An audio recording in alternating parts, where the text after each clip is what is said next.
说是你害了他，为什么这么说？你看，就在这个老宅里，我跟你爸从小一起长大，从你爷爷的身上学了一套敲门溜锁的江湖本事。我们俩就在社会上闯荡。那个时候年少无知啊，干了不少坏事。我记得我们俩偷的第一样东西是睡莲，当时这副睡莲是在一个归国华侨手上，被藏在了他别墅的保险柜里。要打开这个保险柜，必须用2个人配合的点珠法，所以我们俩就去了。印象中，我小时候没见过你。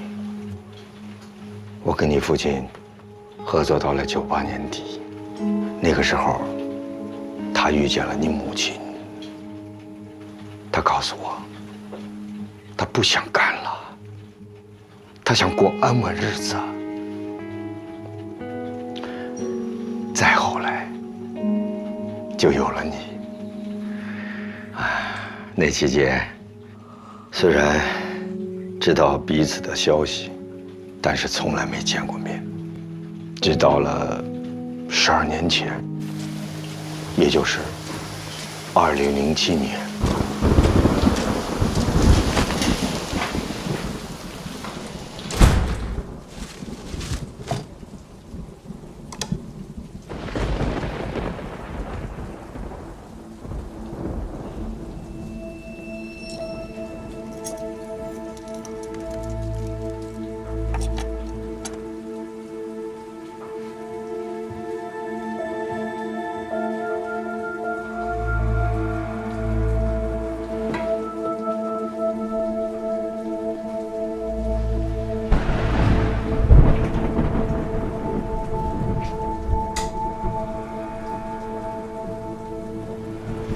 你是谁？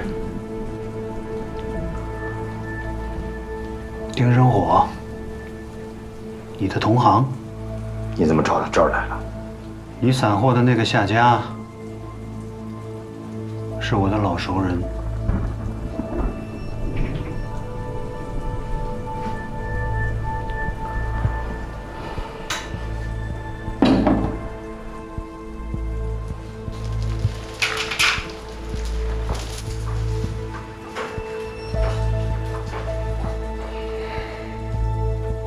不紧张，我想和你来谈笔生意。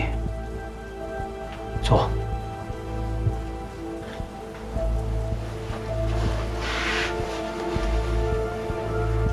你想干什么？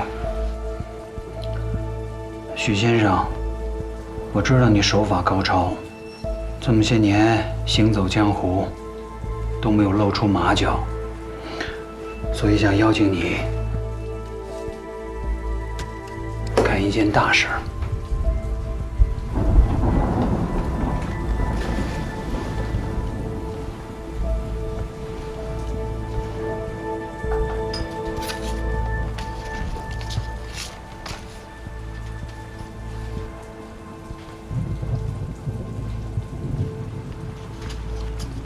洛神，没错，就是这幅周访的洛神。这幅画上周就运来了青城，将在青城博物馆里展览1个月。每天展览结束之后呢，会运回茶园金库进行保存。要是想在路上和博物馆里动手，几乎不可能，只能在金库上想办法。你想在茶园金库动手？不可能。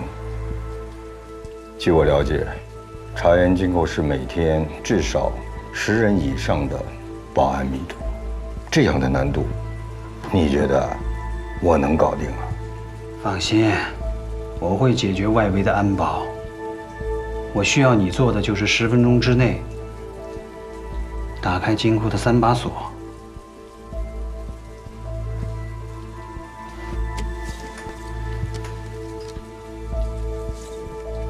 我的诚意很足，可以放心开价。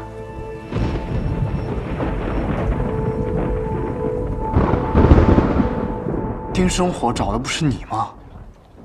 怎么到最后，跟他一块偷的是我父亲啊？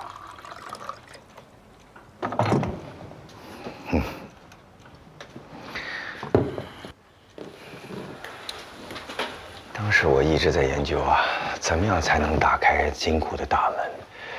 我研究来研究去，我觉得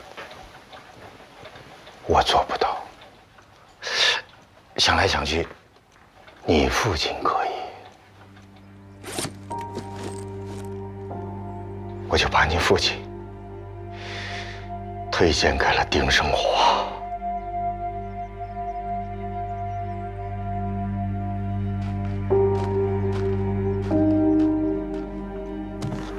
当时你父亲拒绝了与他合作的请求，我以为没事儿了，我就离开了青城。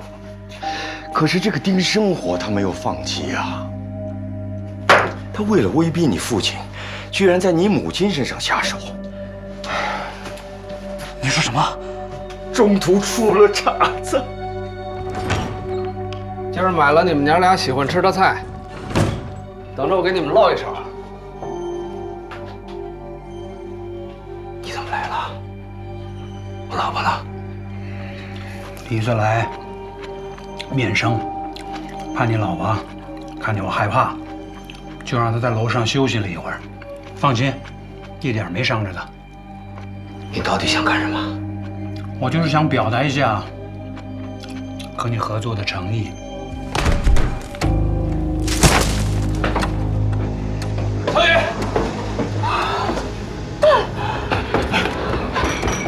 小月，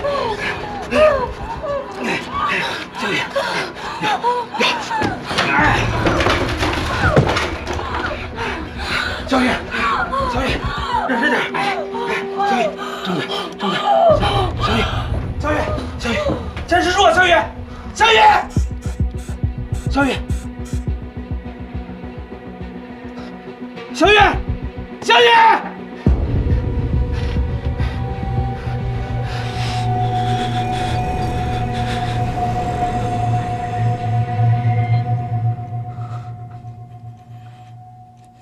所以我母亲是因为这件事情才去世的，而不是因为她生了病才。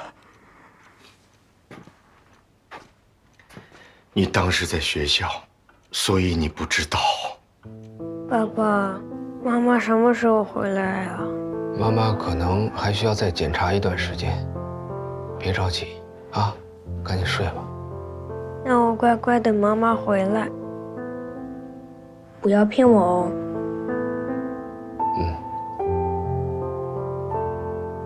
我们等妈妈回来。患者是因为支气管痉挛引起并发症，导致心跳突然停止。我们已经努力抢救过了，但是很遗憾。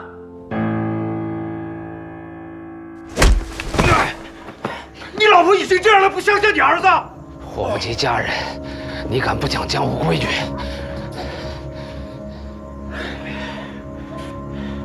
什么年代了啊？谈什么江湖规矩？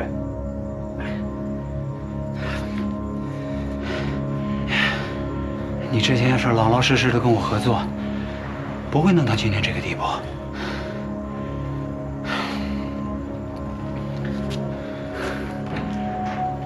最后再给你一次机会，帮我弄到洛神，你拿上钱，和你儿子踏踏实实的过上下半辈子。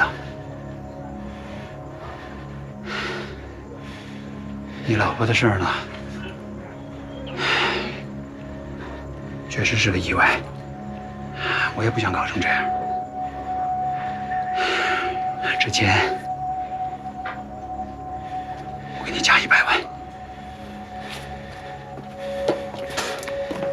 为你儿子考虑考虑吧。由于我的无心之举，竟然酿成了大错。后来我就劝他带着你一走了之算了，他说不行。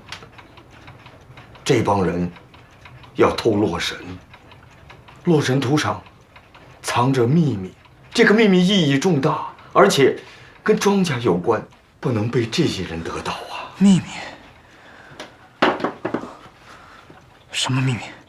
要白他没有细说，我也不好问。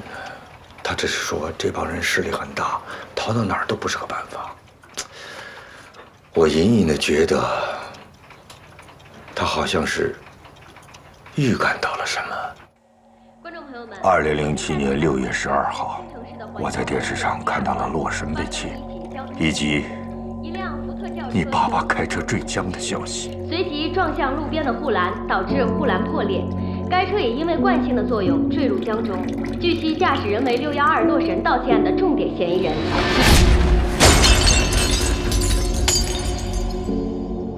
洛神的案件发生以后，我吓坏了，我什么都不敢干。我想过要把你带走，没想到警察来了，我不敢暴露身份，只能暗中盯着你，怕那些人对你不利。后来你被安排到福利院，看到你一切平安，我就放心了。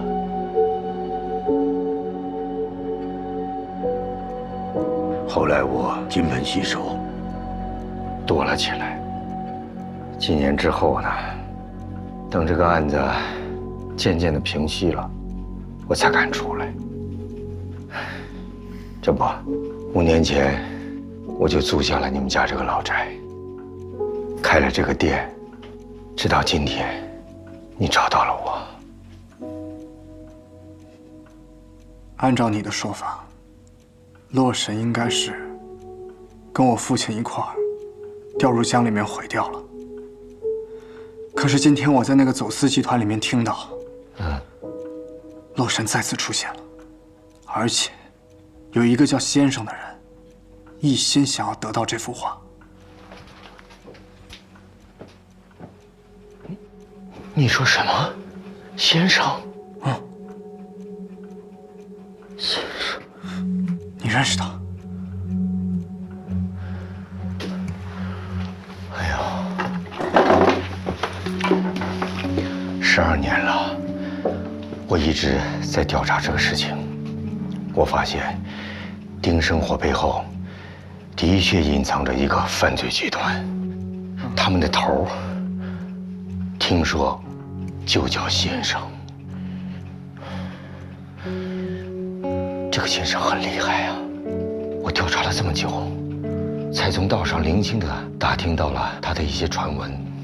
这个人呢，年轻的时候犯过事儿，伤了一条腿，直到今天还拄着拐棍儿。至于他长什么样子，有多大岁数，我一概不知，因为这个先生从来不露真身呢，他只是通过网络操纵那些手底下的人去犯罪。所以当年那个案子是先生策划的。我猜，丁生火偷洛神，一定是他指使的，包括您母亲的去世，也是他有意为之。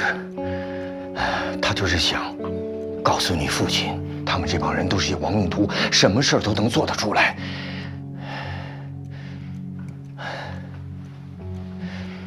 这样想，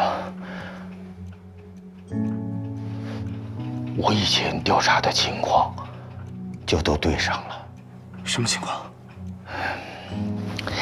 哎呀，大概在半年前，我认识的一个鉴定高手，他悄悄地告诉我，他接触过洛神。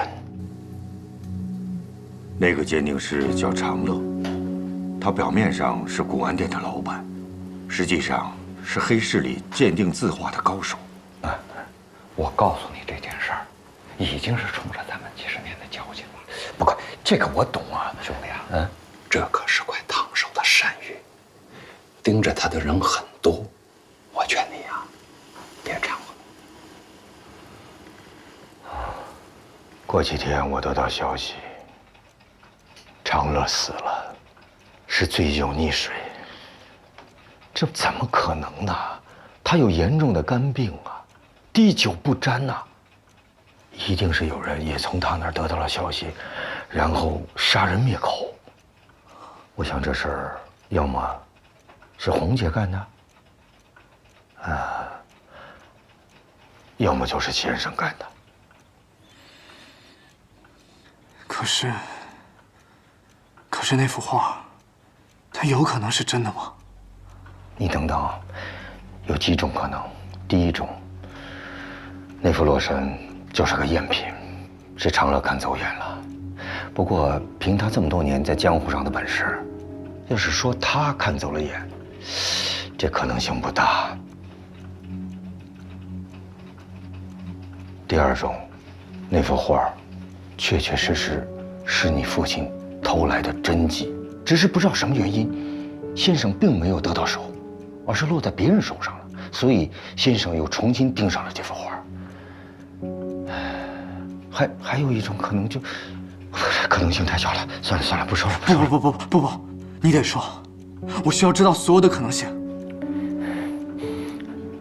文姐，我只是个猜测。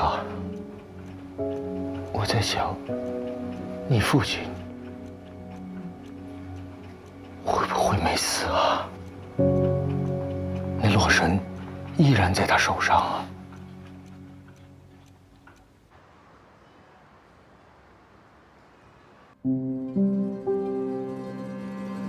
这12年来，我一直在猜测，你父亲会不会没死啊？可是，我不相信一个父亲会这么狠心呐！12年来，居然不想见他的。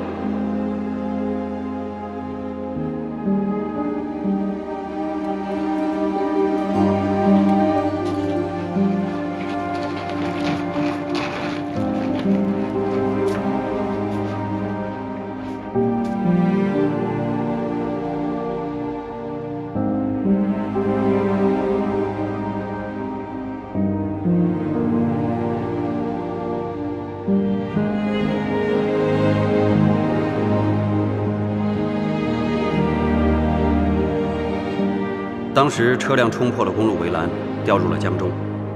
之后，我们把这辆车打捞起来的时候，车上的挡风玻璃全都碎了，车辆整体进水，但车内并没有发现你的父亲。他的尸体之所以找不到，很有可能是因为水流太急了，早就不知道被冲到什么地方去了。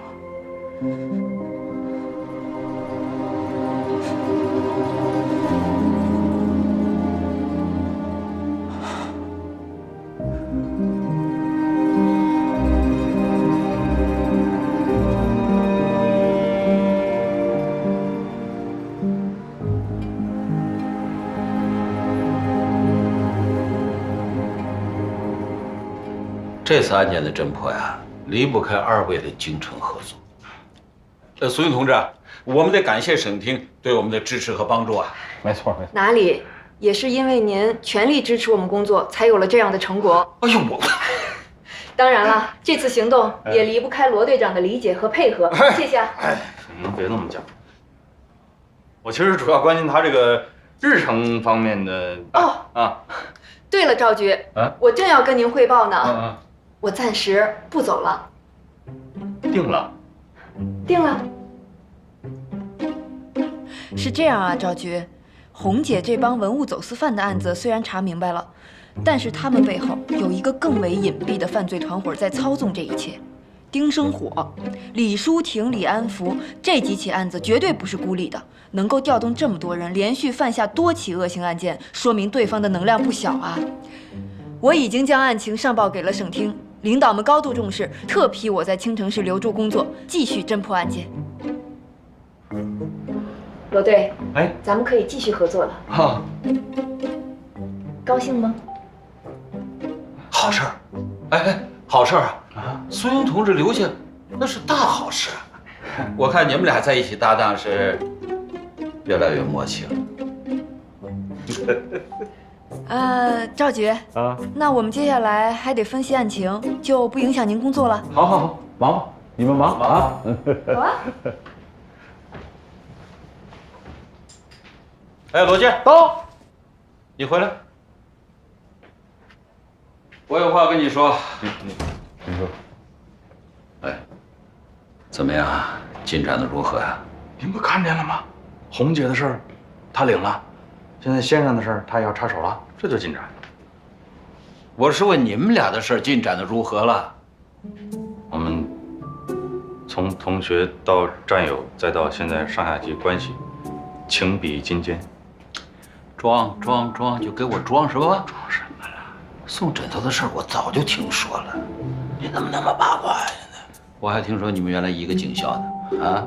你看，年龄差不多，这个形象也般配，他有我好看吗？你是不是从小没照过镜子？太伤人了吧！我还听说在警校的时候，他是不是就追求过你？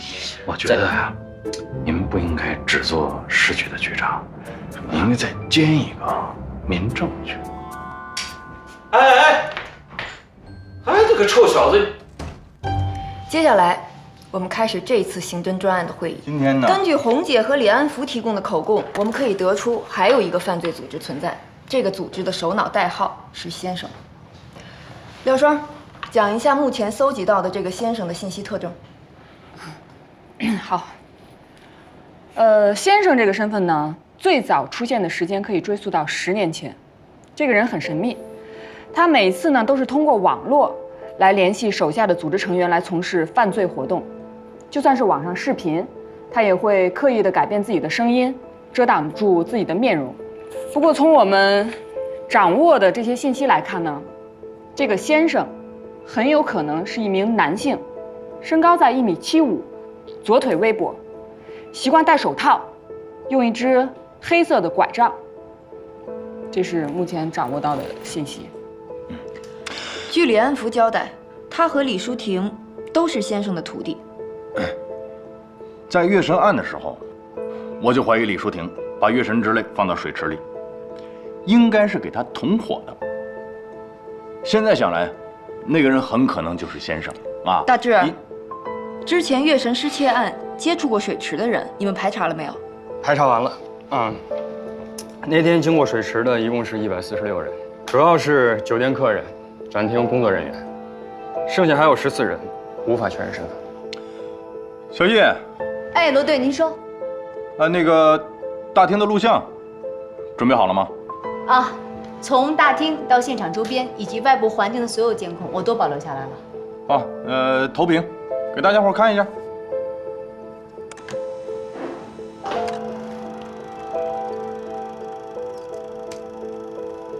现在这个是大厅的监控。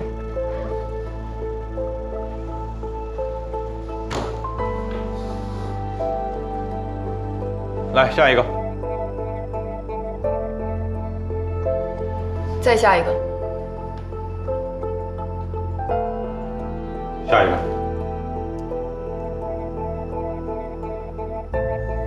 再下一个。再下一个。再停。右上角这个，放大。这个人有问题，继续监控他，看看他去哪儿了。哎，你怎么还叹上气了？怎么了？你是高兴了，手机找回来了，可是我呢，我这小唐再也没有联系我了。我给他打了无数个电话都没通，他肯定是把我拉黑了。为什么？为什么呀？你说他是不是嫌我给他搭配的电脑方案不够好啊？哎，您好，我是那个建设东路326号的房主，对，我叫张文杰。啊，身份证后6位，210315。我想跟您确认一下我那个房子的租户信息。啊，5年前。是一个钟表店，对吧？好的，谢谢啊。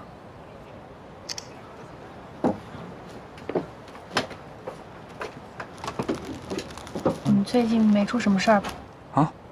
罗警官来找了我跟胖子，还专门问了一下你的情况。哦，他就是之前想拉我去公安局工作，估计做背调了。啊？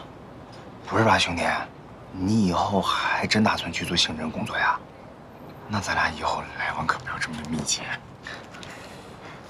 对了，文杰，你下周五有空吗？啊，怎么了？这不马上就要中秋了嘛，咱们商量一下一起过节呗。是啊，哎，要不咱哥俩去参加联谊会得了？没有了小台儿，说不定我还能遇到下一个小田啊。你瞎说什么呢？他不需要啊。他怎么就不需要了？行，那个你们计划着吧。我现在突然有点事儿，我先去趟图书馆啊。好，是这样，罗队，我把所有有关这个人我们能够找到的画面全都分析了一遍。首先可以肯定，这个人是在刻意躲避所有的监控，而通过这个画面可以看出，他最后的出走方向肯定是朝商业街方向走了，而那里的人流量密度大，人员复杂，我们想要继续追踪的话，恐怕很有难度。这刚有点线索诱动。确实很奇怪。确实挺奇怪。你怎么看？这个人在水池边停留了2次，如果他就是这个先生，完全有时间把月神之泪带走，他为什么没这么干？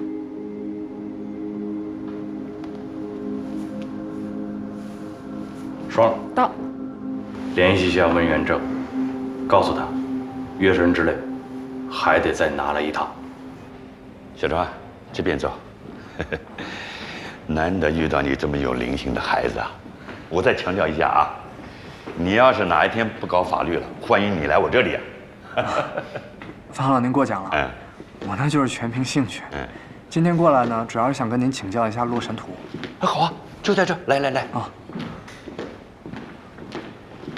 哎呀，《洛神图》，唐代大画家周昉所绘，是卷本设色，以长卷形式，表现了洛神出水的盛况，同时呢，也展现了周围百姓的烦恼生活，实属难得的佳品啊！哎，不过你现在看到的这幅啊，是根据以前拍摄的照片还原的现代的仿制品。那幅原作啊，12年前被人给偷了。要说起这幅画，也算是命运多舛。民国时期啊，它是南迁的文物。这些文物啊，有的呢就已经遗失了，有的呢艰难辗转保留了下来。《洛神图》就是其中的一件。当年护送这批文物的人，几乎都牺牲了，这批文物呢，也都给毁了。唯一的幸存者呢，也只保下了这件《洛神图》，交给了国家。你说，当年战火纷飞，都保下来了，可是几十年之后，竟然毁在了一个贼的手里，你说可惜不可惜？唉，恐怕只有当年案件的当事人才能知道，当时到底发生了什么。这丁生我没法问呐。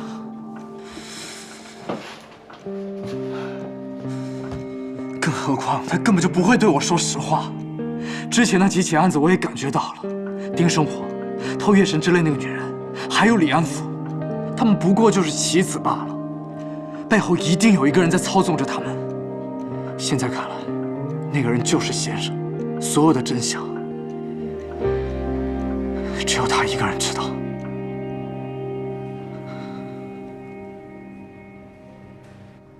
罗队，您看。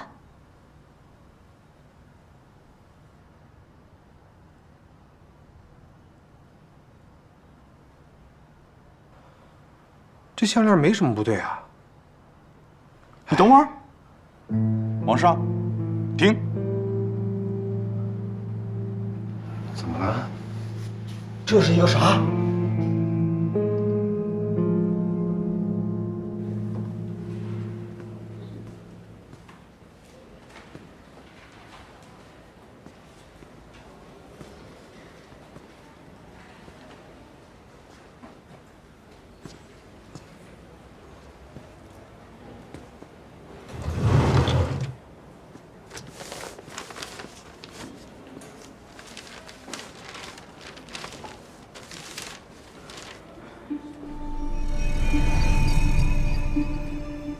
我记得我们俩偷的第一样东西是睡莲。当时这副睡莲是在一个归国华侨手上，被藏在了他别墅的保险柜里。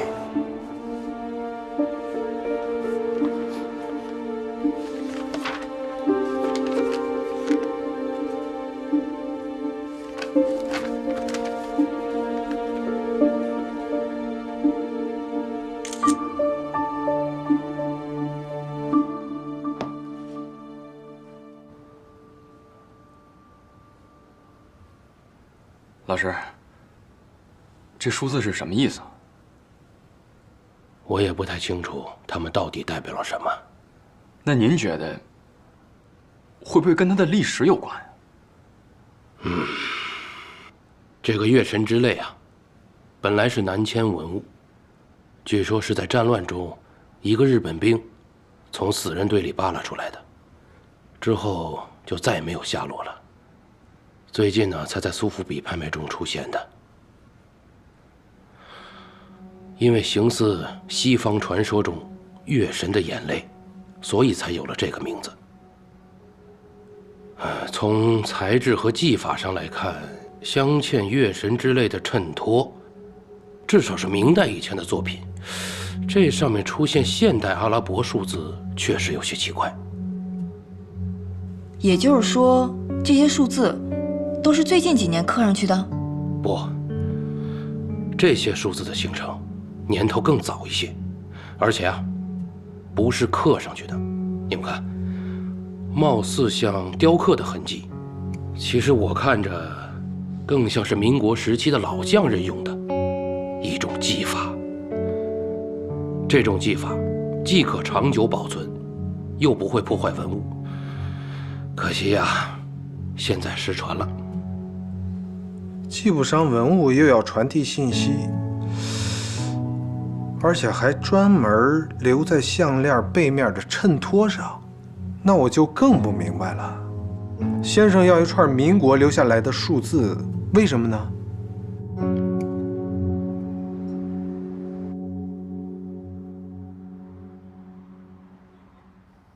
那个鉴定师叫长乐，他表面上是古玩店的老板，实际上是黑市里鉴定字画的高手。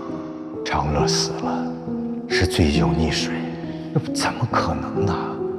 他有严重的肝病啊，滴酒不沾呐。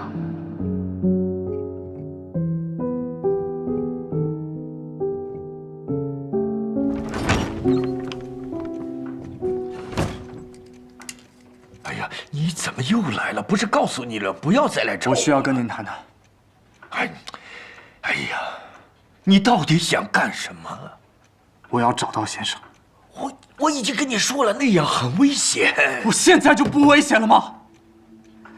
丁生火、李安福，还有红姐那帮走私犯，都已经接二连三地找上我了。我爸生死不明，而且我妈也是他们害死的。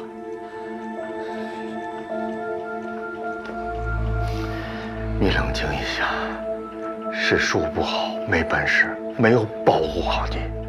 可是你不想一想，我明明知道那是个悬崖，我不能让你生生的往下跳吧？与其一味的逃避退缩，不如主动出击。就算是万丈悬崖，我也愿意跳。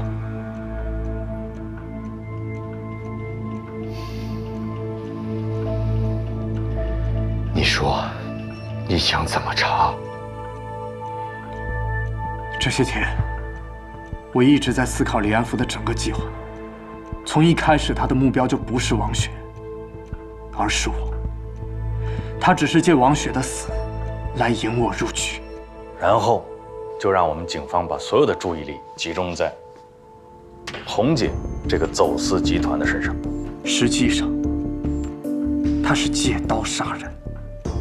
因为红姐也想要得到洛神，所以先生就故意把她暴露给警方，来铲除自己的竞争对手。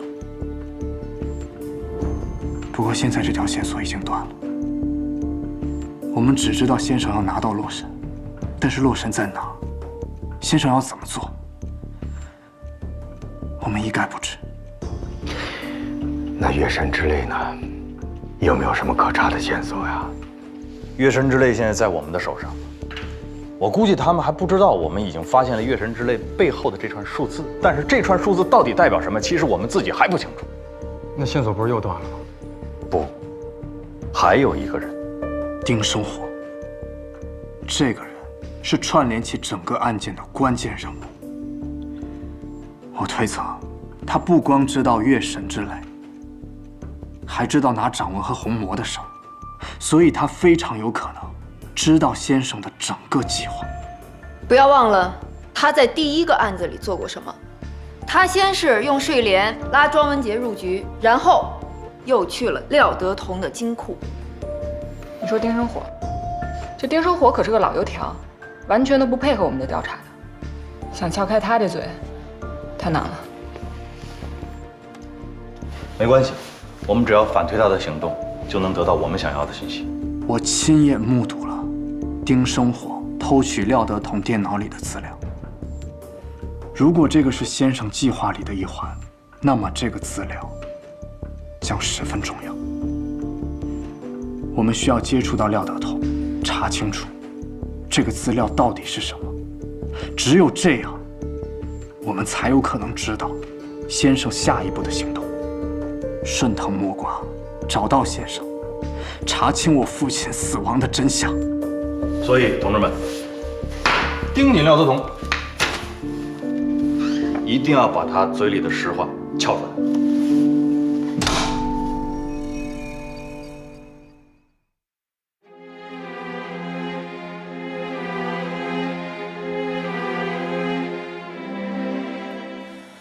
我将背负所有一切谜底和上演，那些一语不发的人依旧难逃一劫，